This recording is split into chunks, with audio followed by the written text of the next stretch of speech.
देखिए बच्चों, पिछले वीडियो में हम लोगों ने एमिनो की भौतिक और रासायनिक गुणों का अध्ययन किया, जिसमें हम लोगों ने इनकी मुख्य मुख्य रासायनिक अभिक्रियाओं के बारे में पढ़ा। और आज हम लोग बात करेंगे डाईएजोनियम लवणों के बारे में। देखिए बच्चों, हम लोग पढ़ के भी आए हुए हैं कि जो एलिफेटिक या जो एरोमेटिक प्राथमिक एमीन होते हैं, वो नाइट्रस अम्ल से क्रिया करके डाईएजोनियम लवणों का क्या करते हैं, निर्माण करते हैं। तो देखिए, जो एलिफेटिक डाईएजोनियम लवण होते हैं वो अस्थायी होते हैं, जबकि जो एरोमेटिक डाईएजोनियम लवण होते हैं वो कम ताप पर स्थायी होते हैं। क्लियर है? यानी कहने का मतलब है कि अगर एलिफेटिक प्राथमिक एमीन की हम लोग बात करें, तो जब एलिफेटिक प्राथमिक एमीन नाइट्रस अम्ल से क्रिया करते हैं तो एलिफेटिक डाईएजोनियम लवण बनते हैं, जिन्हें हम एल्किल डाईएजोनियम लवण भी कह सकते हैं। ये अस्थायी होते हैं, ठीक है, और अंत में ये अल्कोहल में बदल जाते हैं।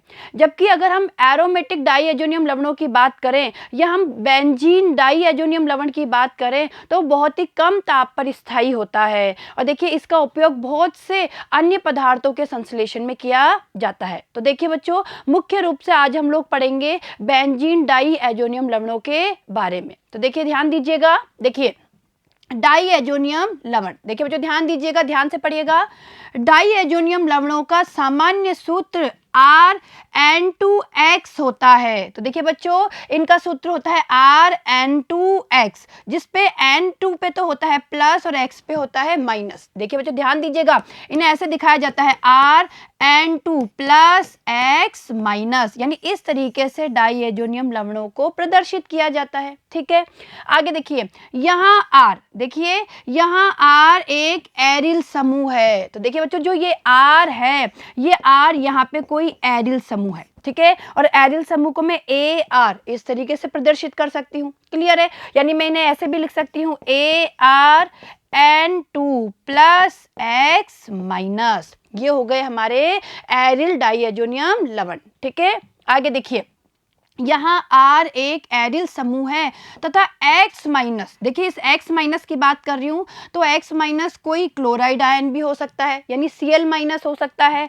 Br माइनस हो सकता है, HSO4 माइनस हो सकता है, या BF4 माइनस भी हो सकता है। यानी यहाँ पे जो ये X माइनस है वो कोई Cl minus, Br minus, HSO4 minus या BF4 माइनस आदि में से कोई भी हो सकता है। ठीक है, कोई भी ऋणात्मक आयन हो सकता है इनमें से।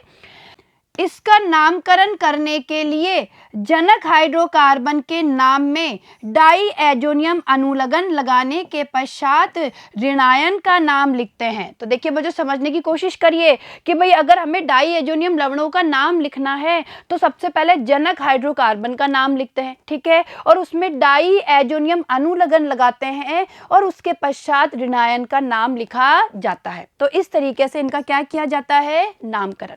क्लियर है? चलिए आगे देखिए, N2 प्लस, देखिए बच्चों जो ये समूह होता है N2 प्लस, ठीक है, तो इस समूह को डाईएजोनियम समूह कहते हैं। तो देखिए बच्चों, ये होता है हमारा डाईएजो समूह। और देखिए यहाँ पे देखिए नाम, देखिए C6H5N2 प्लस Cl माइनस। तो देखिए इसका नाम क्या होगा, देखिए बच्चों समझने की कोशिश करना।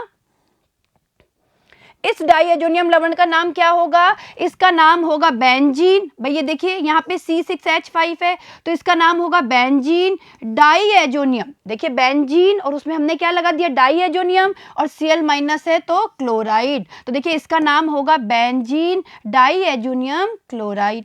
क्लियर है? आगे देखिए इसे C6H5N2 प्लस HSO4 माइनस। अब हम इसके नाम की बात करेंगे कि इस डाईएजोनियम लवण का क्या नाम होगा। तो देखिए बेंजीन डाईएजोनियम, देखिए बेंजीन डाईएजोनियम, और इसे कहते हैं हाइड्रोजन सल्फेट। तो इसका नाम हो जाएगा बेंजीन डाईएजोनियम हाइड्रोजन सल्फेट। तो इस तरीके से हम डाईएजोनियम लवणों के नाम को लिखते हैं। क्लियर है? चलिए आगे, एलिफेटिक प्राथमिक एमीन अति अस्थायी एल्किल डाईएजोनियम लवण बनाती है। देखिए बच्चों, ये भी मैंने आपको बताया भी था कि भाई जो एलिफेटिक प्राथमिक एमीन होती है उनसे जो डाईएजोनियम लवण बनते हैं वो क्या होते हैं, अस्थायी होते हैं, जो नाइट्रोजन मुक्त करके, देखिए ध्यान दीजिएगा, जो क्या करते हैं, नाइट्रोजन को मुक्त कर देते हैं और अल्कोहल में बदल जाती है। यानी जो डाईएजोनियम लवण बनते हैं, हम बात कर रहे हैं एल्किल डाईएजोनियम लवण की, तो जो एल्किल डाईएजोनियम लवण होते हैं वो अस्थायी होते हैं, उनमें से नाइट्रोजन बाहर निकल जाती है और अल्कोहल का निर्माण होता है। आगे देखिए, जबकि देखिए ध्यान दीजिएगा, जबकि एरोमेटिक प्राथमिक एमीन एरीन डाइएजोनियम लवण बनाती है। तो देखिए बच्चों, अगर प्राथमिक एमीन की बात की जाए यानी एरोमेटिक प्राथमिक एमीन की, तो वो एरीन डाइएजोनियम लवण बनाती है जो विलयन में निम्न ताप यानी 273 से 278 केल्विन पर अल्प समय के लिए स्थायी होते हैं। तो देखिए बच्चों, जो हमारे एरोमेटिक प्राथमिक एमीन होते हैं वो जो एरीन डाइएजोनियम लवण बनाते हैं वो कम ताप पर, और ताप कितना 273 से 278 केल्विन यानी निम्न ताप पर या कम ताप पर वो क्या होते हैं, अल्प समय के लिए स्थायी होते हैं। क्लियर है? आगे देखिए, एरीन डाइएजोनियम आयन के स्थायित्व को अनुनाद द्वारा समझाया जा सकता है। अब देखिए बच्चों, जो एरीन डाइएजोनियम आयन होता है हम उसकी बात कर रहे हैं, यानी उसके अंदर जो स्थायित्व है उसे हम अनुनाद से समझा सकते हैं। तो देखिए बच्चों, हमारा एरीन डाइएजोनियम आयन क्या होता है, पहले देखिए ये होता है हमारा एरीन डाइएजोनियम आयन, हम इसकी बात कर रहे हैं, इस आयन की बात कर रहे हैं। और देखिए इसके स्थायित्व को हम अनुनाद से समझने की कोशिश करेंगे। तो देखिए जो ध्यान दीजिएगा, देखिए ये इसकी अनुनादी संरचनाएं हैं, इन संरचनाओं को आप बहुत ध्यान से समझिएगा तो आपको अच्छे से समझ में आ जाएगा कि इनमें स्थायित्व क्यों होता है, यानी ये स्थायी क्यों होते हैं। तो देखिए बच्चों, ये हमारी एरीन डाइएजोनियम आयन की संरचना हो गई।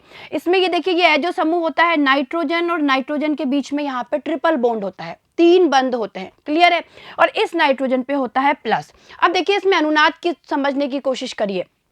देखिए बच्चों, ये जो पाई बंध के इलेक्ट्रॉन है, भाई ये जो पाई बंध के इलेक्ट्रॉन है वो इधर शिफ्ट हो जाते हैं, पाई बंध बनाने में भाग लेते हैं इधर की तरफ। तो देखिए बच्चों क्या होता है, ये जो ट्रिपल बॉन्ड है, जो नाइट्रोजन के बीच में जो 3 बंध है, इनमें से पाई बंध के इलेक्ट्रॉन इस नाइट्रोजन के पास आ जाते हैं। क्लियर है? तो देखिए क्या होगा भाई, जब यहाँ से ये पाई बंध के इलेक्ट्रॉन अगर आगे पाई बंध बनाने में भाग ले रहे हैं तो यहाँ पे इस कार्बन और इस नाइट्रोजन के बीच में डबल बॉन्ड आ जाएगा, डबल बॉन्ड आ गया। इस कार्बन पे इस पोजीशन पे आ जाएगा प्लस आवेश, ये आ गया प्लस आवेश। और ये जो पाई बंध के इलेक्ट्रॉन अगर नाइट्रोजन के पास जा रहे हैं, इस नाइट्रोजन के पास में आ गया ऋण आवेश, ठीक है, माइनस आवेश आ गया। क्लियर है यहाँ तक का? अब देखिए क्या होता है, दूसरी अनुनादी संरचना में क्या होता है, ये पाई बंध के इलेक्ट्रॉन ये आगे शिफ्ट हो जाते हैं, हो गए आगे शिफ्ट। तो यहाँ पे देखिए, यहाँ पाई बंध का निर्माण हो गया और इस पोजीशन पे क्या आ गया, ये प्लस आवेश आ गया। क्लियर है? अब देखिए क्या होगा, अब ये पाई बंध के इलेक्ट्रॉन ये आगे शिफ्ट होंगे, इधर पाई बंध बनाने में भाग लेंगे तो इधर प्लस आवेश आ जाएगा और इधर देखिए इधर डबल बॉन्ड का क्या हो जाएगा, निर्माण। क्लियर है? तो इस तरीके से हमारे एरीन डाइएजोनियम आयन में क्या पाया जाता है, अनुनाद। और हमें पता है कि जितनी ज्यादा अनुनादी संरचनाएं होती है स्थायित्व भी उतना ही होता है। तो इससे हम एरीन डाइएजोनियम आयन के स्थायित्व को समझ सकते हैं। क्लियर है? चलिए आगे। अब देखिए डाइएजोनियम लवणों के विरचन की विधियां, देखिए तो ध्यान से समझिएगा, कभी कभी यहां से प्रश्न भी बनते हैं। तो देखिए एनिलीन एवं नाइट्रस अम्ल की अभिक्रिया 273 से 278 केल्विन ताप पर करवाने से बेंजीन डाइएजोनियम क्लोराइड का निर्माण होता है। देखिए बच्चों, ये अभिक्रिया हम पढ़ के भी आए हुए हैं कि देखिए जब एनिलीन की अभिक्रिया, देखिए बच्चों ये है हमारा एनिलीन, ये होता है एरोमेटिक प्राथमिक एमीन। भाई एनिलीन क्या होता है, एरोमेटिक प्राथमिक एमीन होता है। और इसकी अभिक्रिया जब नाइट्रस अम्ल के साथ करवाई जाती है, देखिए इन दोनों के बीच में जब अभिक्रिया करवाई जाती है तो हमारे डाइएजोनियम लवणों का निर्माण होता है।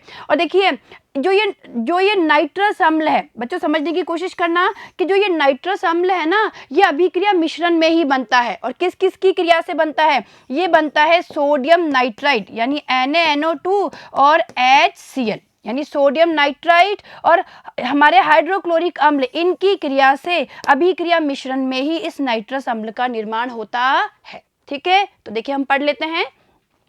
यहाँ नाइट्रस अम्ल को अभिक्रिया मिश्रण में ही सोडियम नाइट्राइट तथा हाइड्रोक्लोरिक अम्ल की अभिक्रिया से उत्पन्न करते हैं। तो देखिए मैंने अभी आपको समझाया ना कि नाइट्रस अम्ल को अभिक्रिया मिश्रण में ही उत्पन्न किया जाता है। और किस तरीके से, सोडियम नाइट्राइट तथा हाइड्रोक्लोरिक अम्ल की अभिक्रिया से, यानी NaNO2 और HCl, इन दोनों की अभिक्रिया से इसका क्या होता है, निर्माण होता है नाइट्रस अम्ल का। क्लियर है यहाँ तक का? चले आगे। चलिए अब देखिए इस अभिक्रिया को समझने की कोशिश करिए। देखिए बच्चों, ये अभिक्रिया हम पढ़ के आए हुए हैं और दोबारा इसे समझने की कोशिश करिए।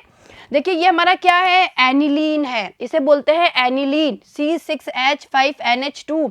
और ये देखो NaNO2 और HCl, इन दोनों की अभिक्रिया से नाइट्रस अम्ल उत्पन्न होगा। ठीक है, यानी कहने का मतलब है एनिलीन की अभिक्रिया हम करवा रहे हैं नाइट्रस अम्ल के साथ में। और देखिए टेम्परेचर कितना है, 273 से 278 केल्विन, कम ताप है। ठीक है, निम्न ताप पे अभिक्रिया हो रही है। और देखिए हमारे किसका निर्माण हो गया, हमारे बेंजीन डाइएजोनियम क्लोराइड। कौन से डाइएजोनियम क्लोराइड का निर्माण हुआ, बेंजीन डाइएजोनियम क्लोराइड का निर्माण हुआ। साथ में NaCl और 2 जल के अणु भी बनते हैं। ठीक है, तो देखिए बच्चों ये अभिक्रिया है, बहुत इंपॉर्टेंट अभिक्रिया है और परीक्षा में पूछ ली जाती है। ठीक है, चलो आगे।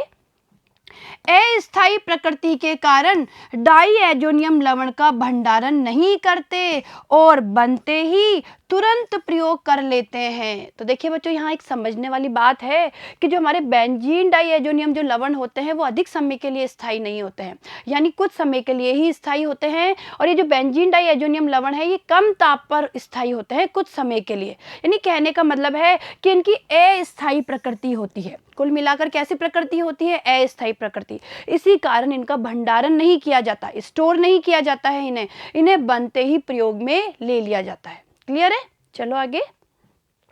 अब भौतिक गुण देखिए, अब हम बेंजीन डाइएजोनियम क्लोराइड के या बेंजीन डाइएजोनियम लवणों के भौतिक गुणों की बात करेंगे। तो देखिए बेंजीन डाइएजोनियम क्लोराइड एक रंगहीन क्रिस्टलीय ठोस होता है। ठीक है, यह जल में विलय तथा ठंडे जल में स्थायी है। देखिए ध्यान दीजिएगा कि भाई जो हमारा बेंजीन डाइएजोनियम क्लोराइड है उसकी बात की जा रही है कि यह रंगहीन क्रिस्टलीय ठोस होता है, जल में विलय होता है और ठंडे जल में स्थायी होता है, किंतु गर्म करने पर जल से अभिक्रिया करता है। पर देखिए अगर इसे गर्म कर दिया जाता है तो ये जल से अभिक्रिया कर लेता है। देखिए ये ठोस अवस्था में आसानी से विघटित हो जाता है, और ठोस अवस्था में क्या होता है, आसानी से इसका विघटन हो जाता है, या हम ये कह सकते हैं कि ठोस अवस्था में यह आसानी से विघटित हो जाता है। क्लियर है, चलिए आगे।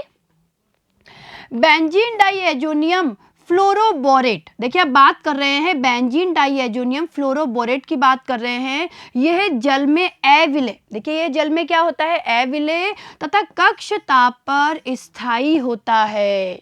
क्लियर है, आई बात समझ में आपको, तो ये भौतिक गुण भी आपको समझ में आए होंगे। ठीक है बच्चों, चलिए आगे। अब हम बात करेंगे रासायनिक अभिक्रियाओं के बारे में, यानी अब हम बेंजीन डाइएजोनियम लवणों की रासायनिक अभिक्रियाओं का अध्ययन करेंगे। तो देखिए ये 2 प्रकार की अभिक्रियाएं देते हैं। पहला देखिए नाइट्रोजन प्रतिस्थापन अभिक्रियाएं। देखिए पहले प्रकार की अभिक्रिया कौन सी हुई, नाइट्रोजन प्रतिस्थापन अभिक्रियाएं, और दूसरी होती है अभिक्रियाएं जिनमें डाइएजो समूह सुरक्षित रहता है। तो देखिए बच्चों अब हम इन दोनों प्रकार की अभिक्रियाओं का बारी बारी से अध्ययन करेंगे। चलें आगे, चलिए।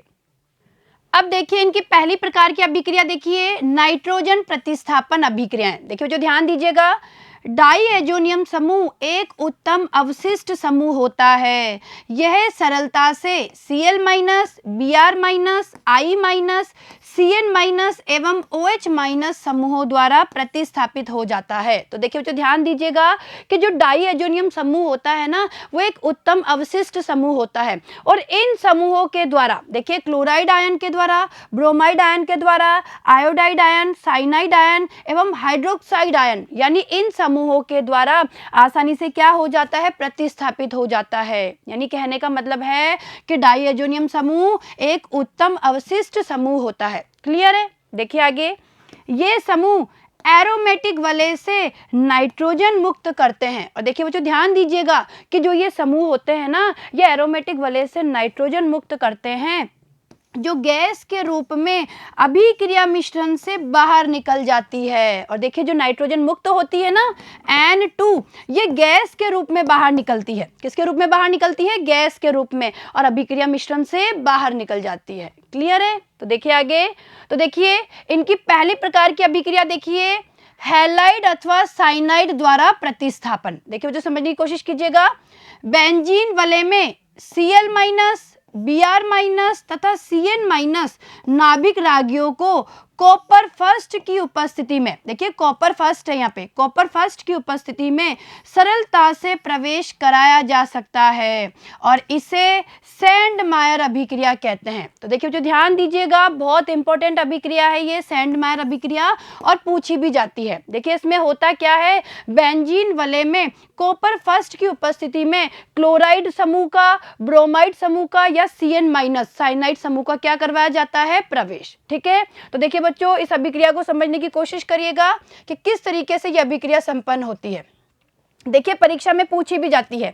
तो देखिए ये हमारा क्या है, बेंजीन डाइएजोनियम हैलाइड है। ठीक है, इसकी अभिक्रिया अगर हम Cu2Cl2 की उपस्थिति में HCl के साथ करवाते हैं तो देखिए N2 तो बाहर निकल जाएगी, क्लियर है, और ये जो Ar है, जो हमारी ये बेंजीन वलय है, इससे ये Cl आके जुड़ जाएगा, यानी ये निर्माण हो गया क्लोरोबेंजीन का। किसका निर्माण हुआ, क्लोरोबेंजीन का, और ये देखिए N2 नाइट्रोजन गैस के रूप में बाहर निकल गई। ठीक है, इसी तरीके से देखिए अगर हमारे इस डाइएजोनियम की अभिक्रिया, इस बेंजीन डाइएजोनियम हैलाइड की अभिक्रिया Cu2Br2 की उपस्थिति में HBr के साथ करवाते हैं तो वही नाइट्रोजन बाहर निकल जाएगी और हमारे ब्रोमोबेंजीन का क्या होगा, निर्माण। और इसी तरीके से देखिए अगर हमारे इस बेंजीन डाइएजोनियम हैलाइड की अभिक्रिया हम CuCN की उपस्थिति में KCN के साथ, पोटेशियम साइनाइड के साथ करवाते हैं तो देखिए हमारी बेंजीन वलय में ये साइनाइड समूह आके जुड़ जाता है और ये नाइट्रोजन बाहर निकल जाती है। ठीक है, इसे कहा जाता है सैंडमेयर अभिक्रिया। तो देखिए बच्चों ध्यान दीजिएगा, आप ध्यान से देखेंगे तो देखिए यहाँ पे बेंजीन वलय में Cl समूह, Br समूह और CN समूह का क्या हो गया, प्रवेश। क्लियर है, तो ये बात आपको समझ में आई। चलिए आगे, ताम्र चूर्ण की उपस्थिति में डाइएजोनियम लवण की अभिक्रिया हैलोजन अम्ल से करवाने पर क्लोरीन तथा ब्रोमीन को बेंजीन वलय में जोड़ा जा सकता है, इसे गाटरमान अभिक्रिया कहते हैं। और देखिए बच्चों अगर ताम्र चूर्ण की उपस्थिति में डाइएजोनियम लवण की अभिक्रिया हैलोजन अम्ल से करवाई जाती है तो क्लोरीन तथा ब्रोमीन को भी बेंजीन वलय में जोड़ा जा सकता है और इसे कहा जाता है गाटरमान अभिक्रिया। इस अभिक्रिया का नाम क्या है, गाटरमान अभिक्रिया। और गाटरमान अभिक्रिया संपन्न होती है ताम्र चूर्ण के उपस्थिति में। तो देखिए यहाँ पे बेंजीन डाइएजोनियम हैलाइड है और देखिए इसकी अभिक्रिया कॉपर की उपस्थिति में। ठीक है, और ये कॉपर किस फॉर्म में है, चूर्ण के फॉर्म में, पाउडर के फॉर्म में, यानी ताम्र चूर्ण की उपस्थिति में अभिक्रिया हम HCl के साथ करवा रहे हैं। देखिए ध्यान दीजिएगा बच्चों, हम लोग क्या कर रहे हैं, बेंजीन डाइएजोनियम हैलाइड की अभिक्रिया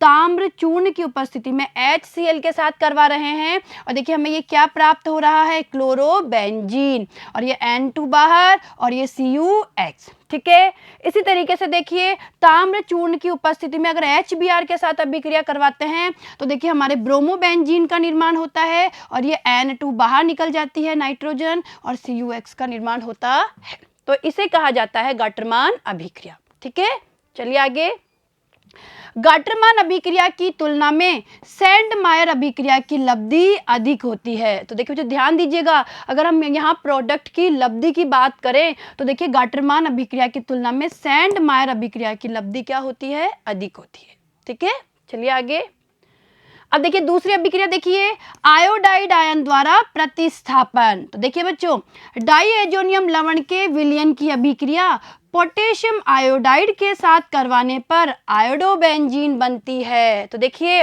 ध्यान दीजिएगा किस तरीके से हम आयोडोबेंजीन का निर्माण कर सकते हैं।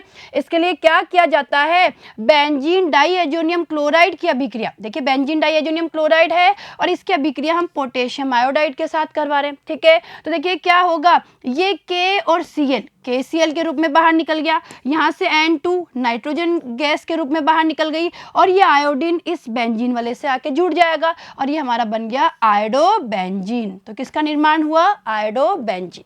तो देखिए इस तरीके से हम लोगों ने आयोडीन समूह का भी बेंजीन में क्या करवा दिया, प्रवेश करवा दिया। ठीक है, चलिए आगे, तीसरा देखिए फ्लोराइड आयन द्वारा प्रतिस्थापन। तो देखिए एरीन डाइएजोनियम क्लोराइड की अभिक्रिया फ्लोरोबोरिक अम्ल, ध्यान दीजिएगा बच्चों, फ्लोरोबोरिक अम्ल से करवाने पर एरीन डाइएजोनियम फ्लोरोबोरेट अवक्षेपित हो जाता है जो गर्म करने पर विघटित होकर एरिल फ्लोराइड देता है। देखिए बच्चों ये भी बहुत इंपॉर्टेंट अभिक्रिया है, परीक्षा में पूछ ली जाती है। देखिए समझने की कोशिश करना, ये हमारा क्या है, बेंजीन डाइएजोनियम क्लोराइड है, ठीक है। इसकी अभिक्रिया हम HbF4 के साथ करवा रहे हैं, क्लियर है। यानी कहने का मतलब है फ्लोरोबोरिक अम्ल, इसे कहा जाता है फ्लोरोबोरिक अम्ल, इसके साथ अभिक्रिया करवा रहे हैं।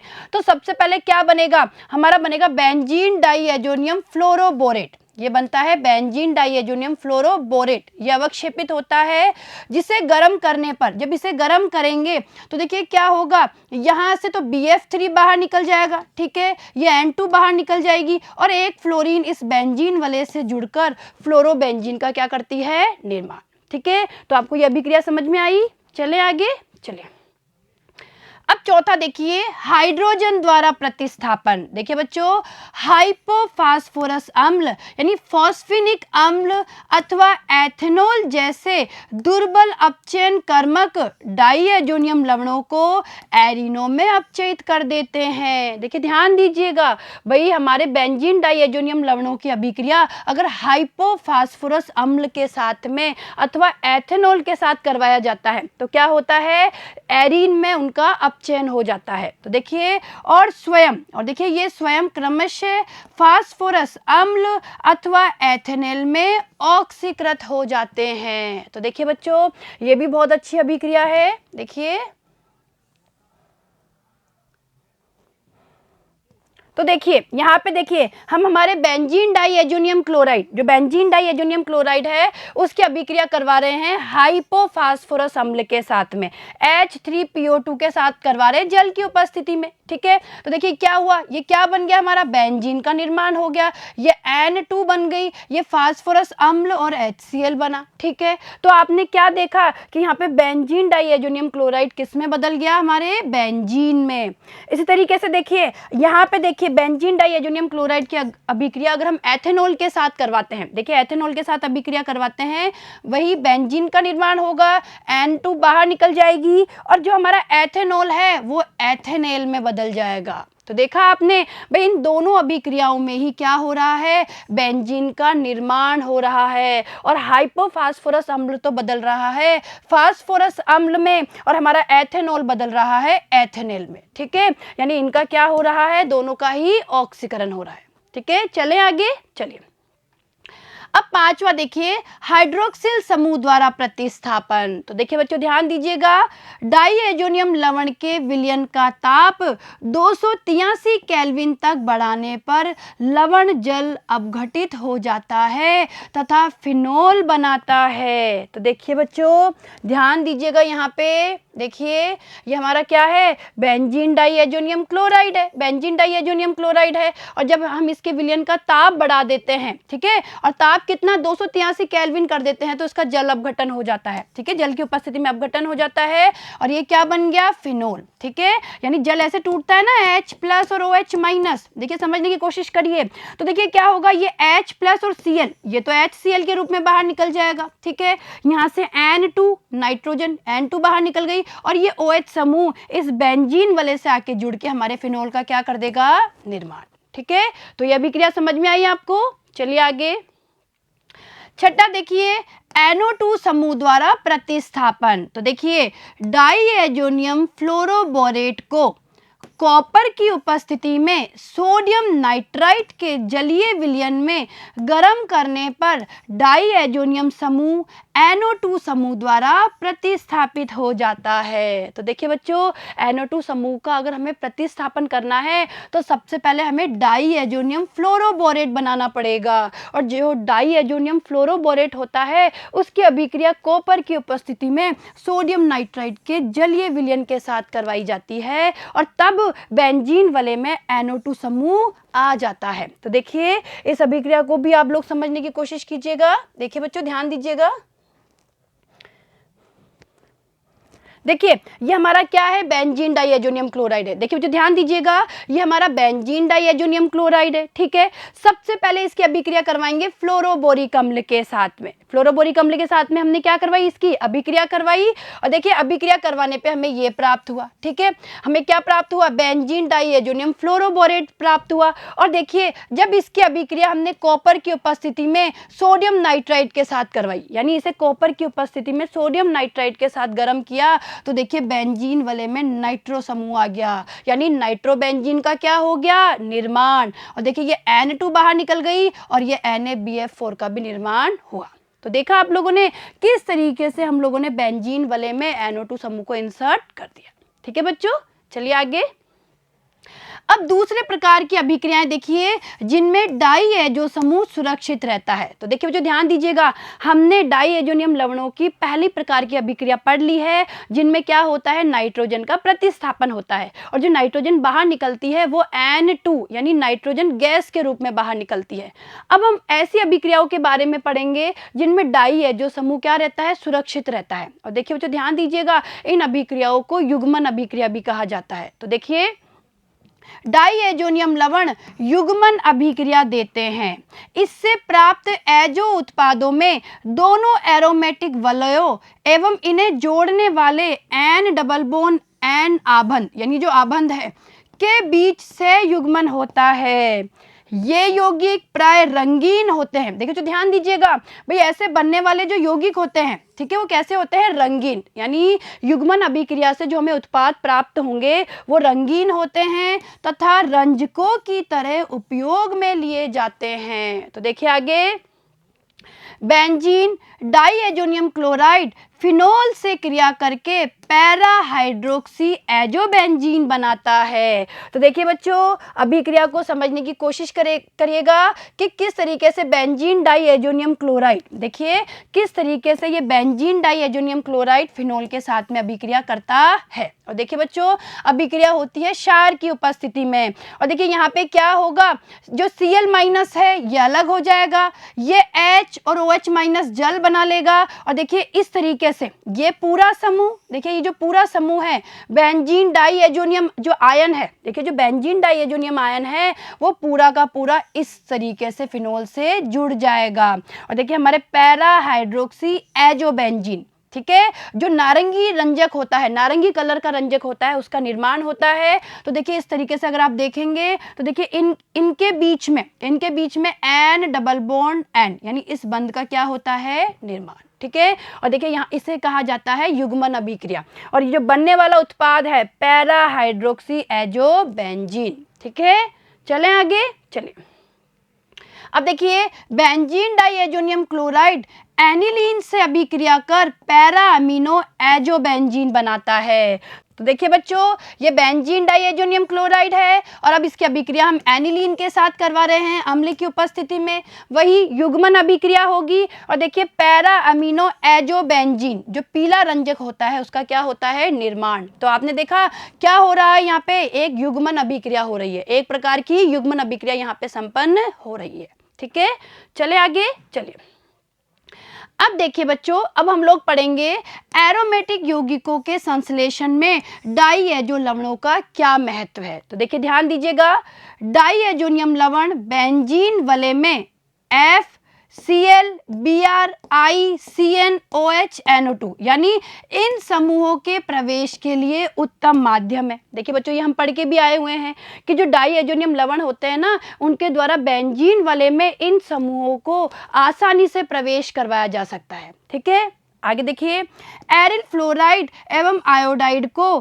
सीधे हैलोजन द्वारा नहीं बनाया जा सकता। देखिए जो हमारे एरिल फ्लोराइड या एरिल आयोडाइड होते हैं उन्हें हम सीधे हैलोजन के द्वारा नहीं बना सकते, लेकिन बेंजीन डाईएजोनियम हैलाइड के द्वारा हम बेंजीन वलय में फ्लोरीन और आयोडीन समूह का प्रवेश करवा सकते हैं। ठीक है, आगे देखिए, क्लोरोबेंजीन में क्लोरीन के नाभिक रागी प्रतिस्थापन द्वारा साइनाइड समूह का प्रवेश नहीं कराया जा सकता, किंतु डाईएजोनियम लवण से साइनोबेंजीन को सरलता से बनाया जा सकता है। देखिए जो ध्यान दीजिएगा, बहुत इंपॉर्टेंट पॉइंट है भाई, क्लोरोबेंजीन में क्लोरीन के नाभिक रागी प्रतिस्थापन के द्वारा हम साइनाइड समूह का प्रवेश नहीं करवा सकते, लेकिन डाईएजोनियम लवण से साइनोबेंजीन को सरलता से बनाया जा सकता है। पढ़ के आए ना हम लोग अभिक्रिया। चलिए आगे, डाइएजो समूह के अन्य समूहों द्वारा प्रतिस्थापन से ऐसे एरोमेटिक प्रतिस्थापित यौगिक बनाए जा सकते हैं जो सीधे बेंजीन अथवा प्रतिस्थापित बेंजीन से नहीं बनते। देखिए जो ध्यान दीजिएगा कि डाइएजो समूह के अन्य समूह द्वारा प्रतिस्थापन से हम ऐसे एरोमेटिक यौगिक बना सकते हैं, या ये कहा जा सकता है कि ऐसे एरोमेटिक प्रतिस्थापित यौगिक बना सकते हैं जिन्हें हम सीधे बेंजीन से या प्रतिस्थापित बेंजीन से नहीं बना सकते। ठीक है, तो देखिए बच्चों, ये हमारे हो गए बेंजीन डाइएजोनियम जो लवण होते हैं उनके क्या क्या उपयोग है। ठीक है, तो देखिए बच्चों, इसी के साथ हमारा ये टॉपिक भी खत्म हो गया और आप इसकी बहुत अच्छे से प्रैक्टिस करिए। देखिए यहाँ से प्रश्न बनते हैं, सैंडमायर अभिक्रिया पूछी जाती है, कभी कभी गाटरमान अभिक्रिया भी पूछी जाती है। तो इस टॉपिक को आप बहुत अच्छे से तैयार करिए और इसी के साथ हमारी ये यूनिट भी समाप्त हो गई है। अब इसके आगे आने वाले वीडियो में हम अभ्यास प्रश्नों के ऊपर चर्चा करेंगे। ठीक है, धन्यवाद।